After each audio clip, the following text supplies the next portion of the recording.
Good YouTube, Quinn Wade coming to y'all with that what to expect season preview analysis. This time is going to be on Ja Morant, Jaren Jackson, and the Memphis Grizzlies. They got rid of Desmond Bain. They felt like he wasn't the guy that they needed, although he helped them win a lot of games and he tried his hardest in the playoffs. Didn't play really well sometimes because it was going against the number overall seed and one of the toughest defensive teams in the NBA, or probably the toughest. Well, they felt like they needed to move off him, and they had to say, well, we got Ja Morant. He's our best player. He's hopefully going to be healthy for majority of this year. If not, I would say this is a team you had to look at as what is going to happen with them, because they only won 48 games last year and they had 34 losses in the 24-25 season. And they didn't play necessarily good because Ja Morant went down as he normally does, even in the playoffs. And this sucked because they ended up losing. And now is a point where everybody thinks they have talent. Everybody thinks they're going to be good. But what's the purpose of this team even in the future? They have some young players with some upside.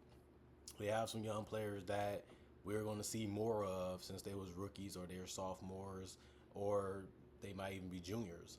And their best player, Ja Morant, is only 26, while Jaren Jackson is also 26. And they gave him a fat extension showing you that they want to keep him. I mean, he was Defensive Player of the Year. He was an All-Star, All-NBA caliber player. But the thing about it is the direction. And I think that we should focus on that too, because when we look at guys like Zach Edey and we look at guys like Jalen Wells, they really fit in well. They really gave them a boost and they was NBA ready to produce, and they did. And I feel like Zach Edey did a good job starting, given his size and his limitations with his athleticism. He should be about a double double next year if he really has grown and he really has watched footage and learned how to improve his game and use his size to his advantage more. I mean, the guy is 7'4", 305 pounds for what I know. And then Jalen Wells was able to defend multiple positions, make things tough, make things hard. He's a legitimate 6'8". He needs some more strength on that body if he's going to continue down that way when it comes to defense. Just gives him ability to, withstand more banging, more injuries, and also just being more physical. Wasn't the greatest scorer, but if he can give you double figures, and you was able to get him in the second round, and that was actually the 39th pick, you got a lot of value there, and he basically showed that he was ready to go. And he was a boost, and I like what he did for them. Didn't really play well outside of transition and spot ups, but I think that he can do some other things, and I think they're going to explore that. But I like the fact that he brought it, and he was really very good to see. I thought he would be a decent player, but he proved me right away, and I wasn't expecting for him to be that good from the start. Not saying like he was a scorer or a person taking over games, but he understood his role and he played it very well throughout the entire season. And I know he didn't shoot the best percentage from three. I know he didn't shoot the best percentage from the field, but just being a legit starter that you can trust is very, very good for a rookie. And he helped them win a lot of games, and you can tell the difference when he was out because they just didn't have somebody that can do it like he does it, especially defensively. But when you look at this roster, they have a lot of role players and they have a lot of guys that I'm unsure of. Santi Odama, Brandon Clark, I know what they are. I know what they're going to bring to the table. I know what they're going to do. Clark is going to stay in the dunker spot. He's going to hit floaters. He's going to rebound. He's going to be switchable. He's going to try to block shots. He's going to try to cover space and ground when he's out there on the court. And hopefully he stays healthy this year because he's a really productive player. Aldama is going to space the floor, try to knock down threes, try to put the ball on the floor and try to get to the basket and try to get out in transition and space the floor even in transition. And I think that that's going to be a key for him to be that, because he is a guy that can play with Jaren Jackson. They both can space the floor. It just can one of those guys rebound at a better level. and can they actually make their perimeter shots consistently? I know they have shown improvement on it, but they have to do that each and every year because that's their role and that's what they're going to have to do if they want to beat the better teams, which they have shown struggles of doing sometimes, and it ain't going to be easy in this Western Conference because I actually think they got worse talent wise than a lot of other teams that already was ahead of them in the pecking order of the Western Conference. And even if you look at it like, well, we lost some guys, but we get better because of player development. I would say that's the only reason why you should have this team making the playoffs is because they should be a play-in caliber team, and that's about it. Because if you look at the fact that they got Tyler Burton and then Cedric Howard and P.J. Hall and G.G. Jackson and Ty Jerome, who is an upgrade for their bench because he can handle the ball a little bit, make shots, and he can also play off the ball and make shots too, and that's the type of guys that they need. But they always had a guy like a Luke Kennard and stuff like that on their roster, so he's going to fill the same void. He's going to do the same thing that they have other guards doing, but he's just not something that blows my mind when I look at an acquisition. John Concar is going to do the same. He's going to be a guy to try to spot shoot and do the simple things and keep the ball moving when he has it. Jock Landale, he's just a big body. He's going to rebound. He's going to play hard. He's going to try to find a way to finish in the paint. That's all they need him to do besides set screens. Same with Zach Edey. He's going to have to set screens and use his body to roll to the rim and just take up space. And that's enough for the defense to respect him. He showed that he can do that last year. He needs to do it more this year. And they should play him more minutes for that reason. People was making fun of Zach Edey. He's too big. He's too slow. He can't do this. He can't do that. And all of it was true and all of it was fair. But that's the whole purpose of sticking to what you're strong at and mastering that and then expanding after that on what you can do. And then they also have guys like Lawson Lovering, Scottie Pippen Jr. I think Scottie Pippen Jr. will have a big role in this team. He basically was showing that when he was in Summer League a couple years ago, and he also showed that in the playoffs that this man can handle the ball. He can hit the floater. He can get to the basket. He can hit perimeter shots. He's not afraid of the big moments. He's ready to produce when they give him the time and the opportunity, and he had the next man up mentality, and he was able to succeed in that and showed a lot. Now, can he continue that, and can he do that for an 82-game season? That's the question for him.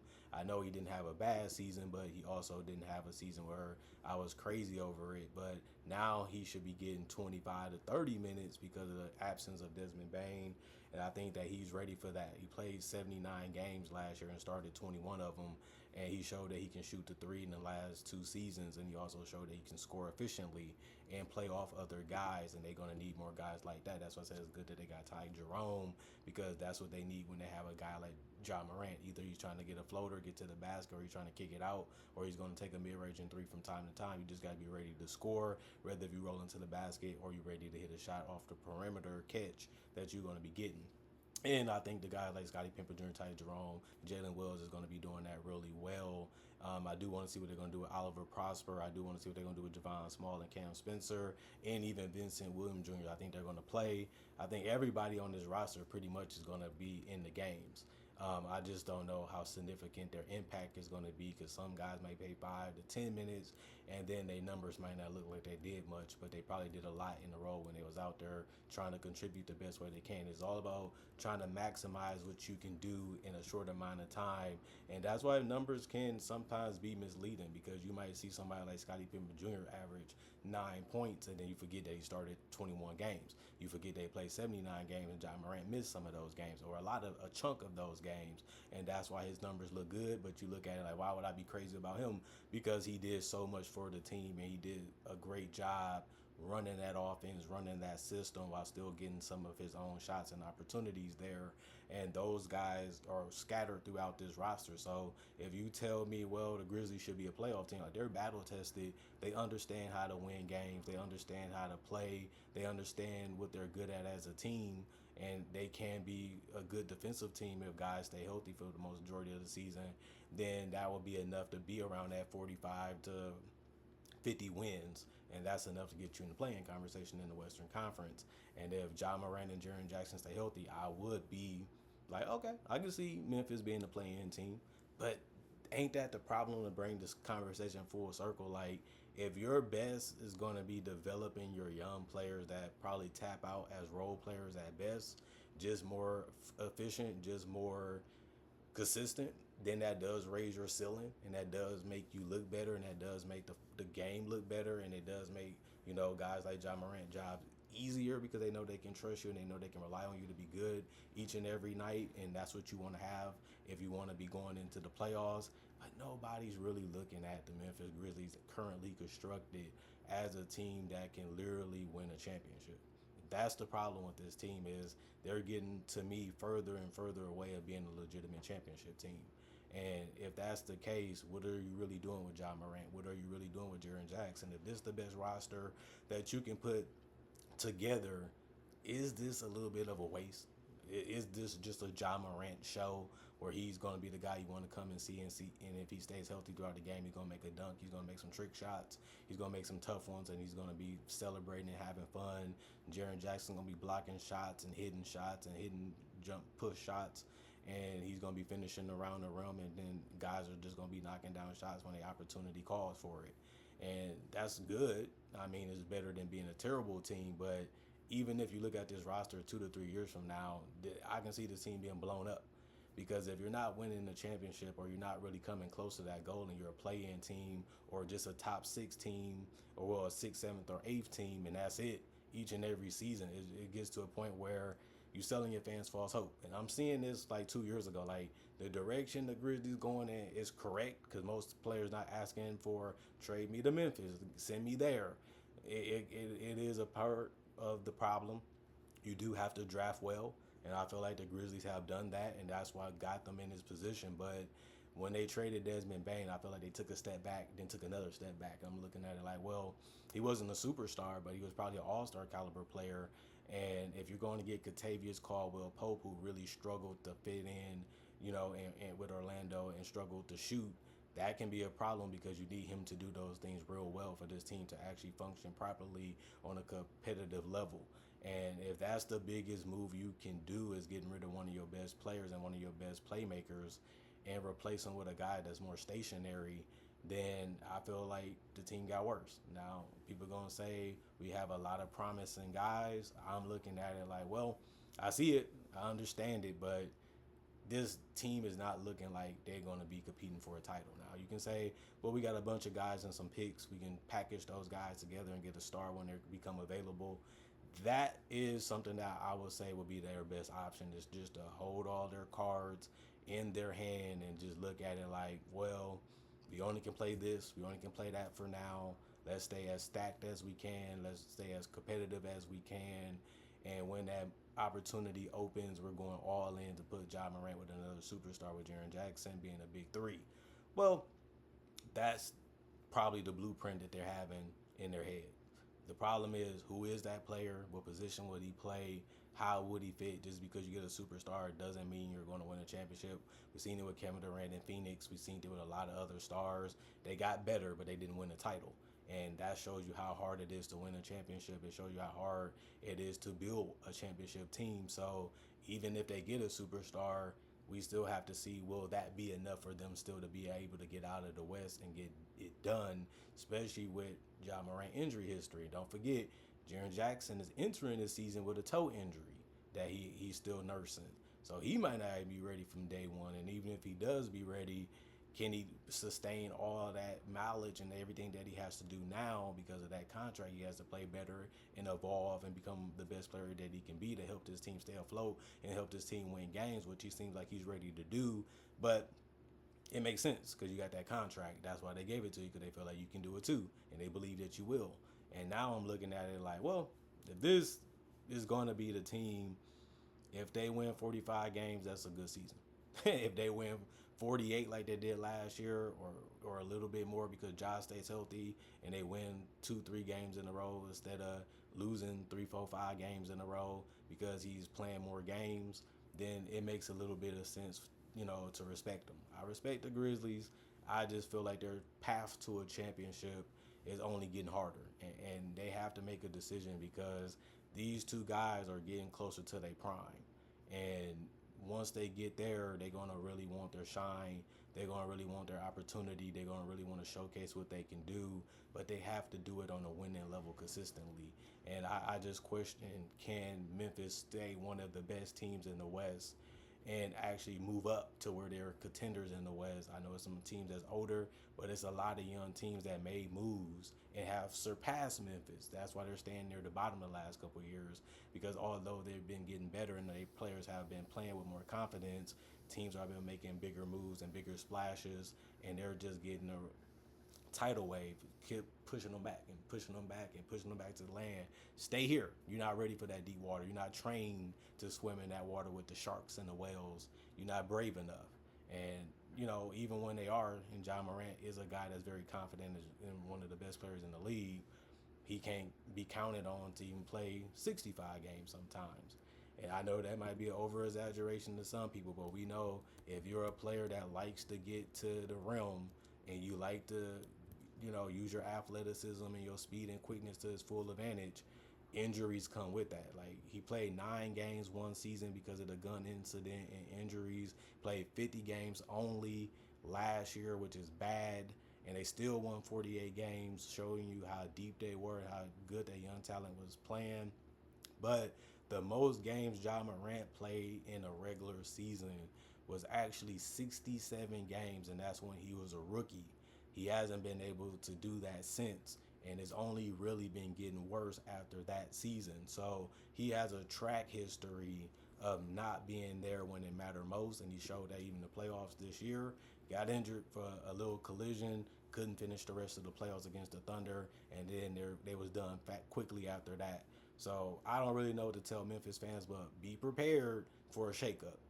Maybe not this year, maybe it's next year, maybe it's 2 years from now. Because if Ja Morant and Jaren Jackson can't get it done as a duo, they're going to realize we're better off getting it over early and rebuilding to a team that we feel like we can really have a better chance at winning with, than continuing to replay the same story and the same song and reading the same book, knowing what the ending is already going to be. And that's either a play-in exit or a first-round exit. And if that's the best you're going to do for the next 3 years and you're happy with it, you must really want to sell tickets, because it's hard to sell them tickets when Ja Morant might not even play that much, even if you do have a team that's legit around them. So I just hope Jalen Wells takes a step forward.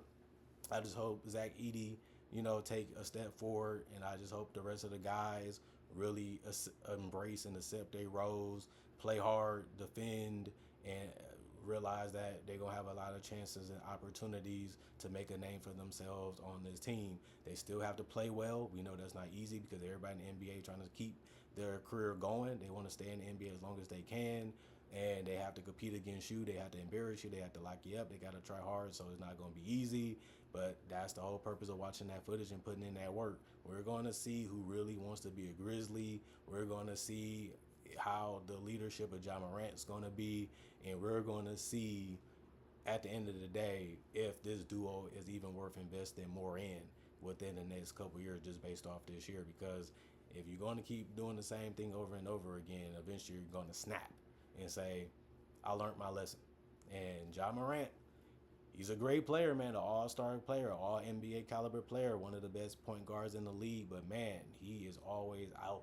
And if he goes out and they don't have nobody to take over, they don't have nobody to help with Jaren Jackson, and nobody steps up, they can lose a lot of games very fast and very quickly, and that can put them in the play-in conversation by the end of the season. They'll be happy because as long as you get in, you got a shot. But eventually you learn we're not doing much. And if we're not going to do much, it's over for us. And I just want to see how long this Jaren Jackson and Ja Morant duo are going to last in Memphis. They're still fun. They're still young. They still got time. But their bodies got to be healthy. They play got to be improved. And they really going to have to learn how to play off each other and make other guys around them better and more significant if they want to beat the best in the West enough to lock in a playoff spot, or even beat a team like the Spurs or something like that in the play-in tournament. They showed that they fearless sometimes, but some of these teams are going to be around just as long as the Grizzlies, and they're just better, and they're just getting better. And I feel like the Grizzlies got a little worse, and I don't really see them having another lane to get better besides making a huge trade or trying to get another good draft pick to where they found a guy that they know can fit and play by using scouts, which they have done, like Jalen Wilson, Zach Edey, and other guys on this roster, and even in the past. So it's a tough game. It's a tough thing to watch. It's going to be a tough thing to follow if you're a Memphis fan, but at least y'all still got a team. At least y'all still got to star players, and at least y'all can still win for now and have that false hope of possibly winning the championship. But Ja Morant, not a diss. I'm just saying what has really been going on. Stay away from the guns. Stay healthy. Continue to put in the work, and continue to trust your teammates. Continue to get confidence instilled in them. Try to find them more. Try to stay away from banging too much, and try to stay away from trying to dunk on people because they need you on the court now more than ever. They don't have another guy like Desmond Bain anymore. He's gone. So if you out, expect this team to lose a lot more. More people gonna come to your head because this is your team. They building it around you. You're the franchise. You're the superstar. You're that guy that everybody comes to see. So the more you missing in action, or the more you not delivering, or the more you not coming to the rescue for your team, or not playing hard enough to where people think you're giving it your all to help this team win, everybody's gonna criticize you. Everybody's gonna come at you because that comes with the territory. You wanted your 40 million. We gave you a 40 million. Now we need you to do your part. If you don't do your part, you hear the other side of the story. Ja Morant ain't this, Ja Morant ain't that. And he looks like one of them guys that if somebody turn on or people say about it, him that's negative, he gonna be trying to say, I want to get out of here then, trade me. Well, our best bet might be trading you. And I've been saying that for a whole year. The best bet for the Grizzlies might be trading Ja Morant at his high. Because he might get even worse because of the injuries are piling up on him the last couple of years. Maybe it is a good idea to get rid of him now and try to find a way to rebuild. They did it to Desmond Bain, and nobody even seen that trade coming. It was no rumors or nothing. He just one day got traded. I think Ja Morant is one of them guys they looking at too. Like, should we get some more picks? Should we try to find a way to get somebody bigger, somebody taller, and just play with Jaren Jackson? I think that's a legitimate thing that they're going to try to figure out. I think it has to be eventually talked about because, like I said, the redundancy of continuing to come up short of being a legit contender in the Western Conference. Remember, this was a Grizzly team that was talking that talk to the Warriors, talking that talk to the NBA. Remember, Ja Morant said, I don't fear nobody in the West. We good. We just fear the Celtics. And I don't really blame him for saying that about the Celtics because they did win the championship and they did beat Luka Doncic and that Mavericks team from the West. But y'all been getting, put out or not even making it. And you're that guy that was talking, feeling that confident, feeling that you was doing your thing to the point where you can have that conversation, say those things, but you haven't been backing it up and you haven't been getting it done even in the regular season. So we gotta start saying you gotta take some of these blows. You gotta take some of these hits too, because you're bringing that attention. You're bringing that type of expectations. And as a franchise guy, you're supposed to bring it. You're supposed to have that type of confidence in yourself and your teammates. But what I'm seeing is the opposite. I'm not seeing the success. I'm not really seeing the dominance enough. And I'm gonna be one of the first people to say I like it when it works. I don't like it when it's all talk. So we gotta see if Ja Morant gonna back it up this year because they're gonna need him healthier now more than ever. And we are gonna see if he's able to accomplish that. And I don't want him just to be healthy for one season. I want him to be healthy throughout as much as he can. I love good basketball. I love good teams. And like I said, just because I said they're going to win 45 games, I mean, they're bad. They're still above 500, which means they're good. So I'm going to be watching them. I'm going to be trying to find a way to see what they can do and what they're going to be about. But this team, they've been quiet this summer. They've been on hush mode because they know it's going to be a difficult year coming up. They see the West getting better. They seeing all these moves being made. They seeing all these teams signing to get deeper. They got depth. They got size. They got scoring. They have a superstar almost in Ja. If he can up it up a little bit more, he'll definitely get my respect. And I don't think he's that far from being a superstar. But when it comes to fame, you probably can already say that he's a superstar. I just don't feel like his play hasn't backed it up enough. And I don't think he has had enough playoff success for me to give him superstar just yet. But we'll see.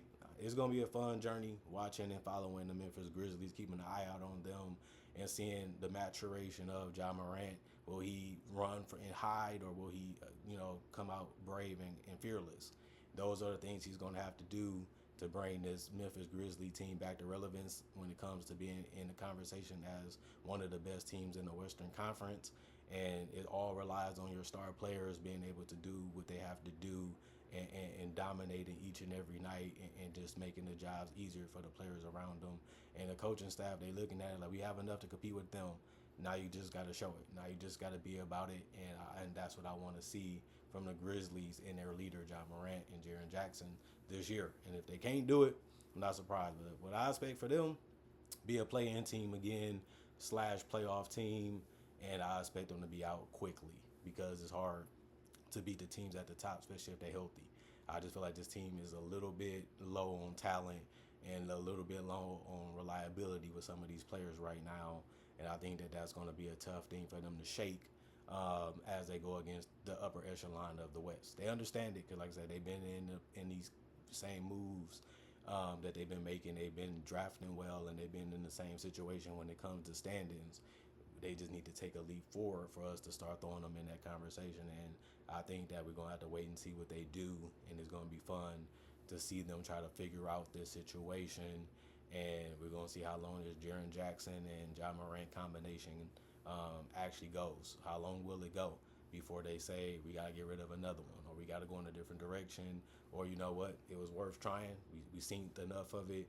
Let's just go back to retooling or trying to rebuild, because they're going to get good hauls for both of these guys or any one of these guys that they decide to continue to go with.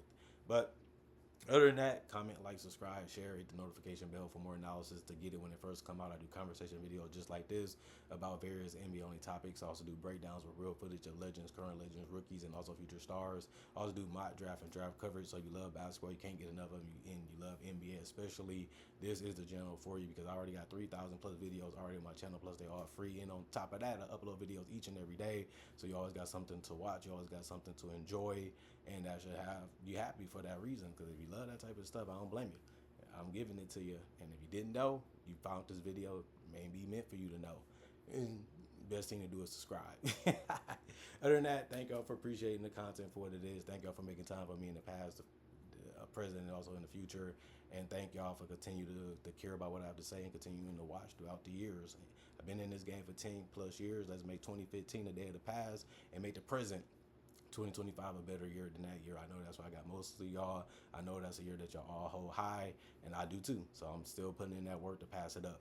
Other than that, I'm gone for now. Y'all stay blessed. Peace, and hopefully I'll see you guys later today or tomorrow. Gone.